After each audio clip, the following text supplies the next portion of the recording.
Hey girl, we are back working with EayonHair today. They sent over their crochet micro links hair. I believe this is a body wave texture. I got 5 packs of 20 inches.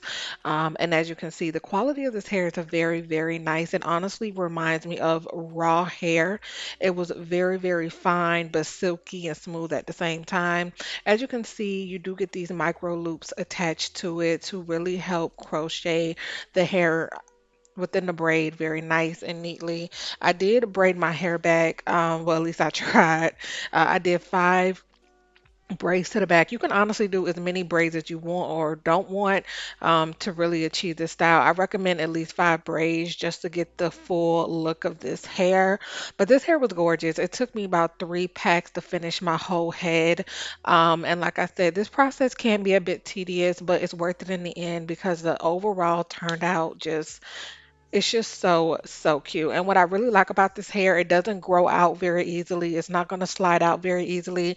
The only way that this hair will get old is honestly when your braids start to get old or when you're ready to take them out. So, yeah, I highly recommend this style if you're looking for any crochet hair. If you're a crochet type of girl, definitely look into these human hair loop bundles. I think they are 100% worth it. I absolutely love the outcome.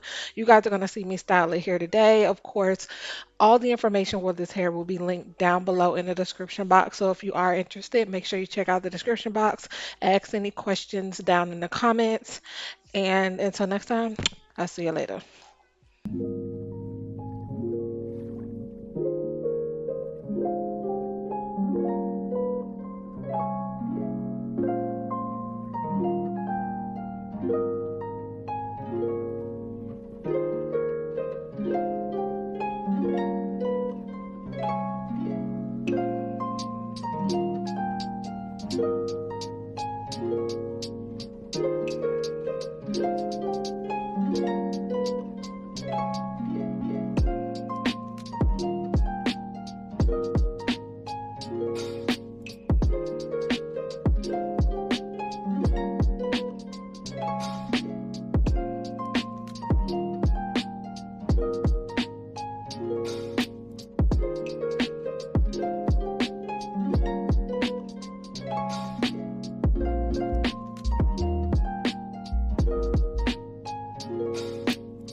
the outlook after applying the edge control. I think the edge control makes such a difference to really blend it into your natural hair very naturally. And honestly, the turned out just came out so cute. I love how natural this looks. I love how it blends in with my real hair. It's really, really giving as my real hair. So, once again, thank you, Eon Hair, for sponsoring today's video. Let me know what you think down in the comments. And until next time, I'll see you later.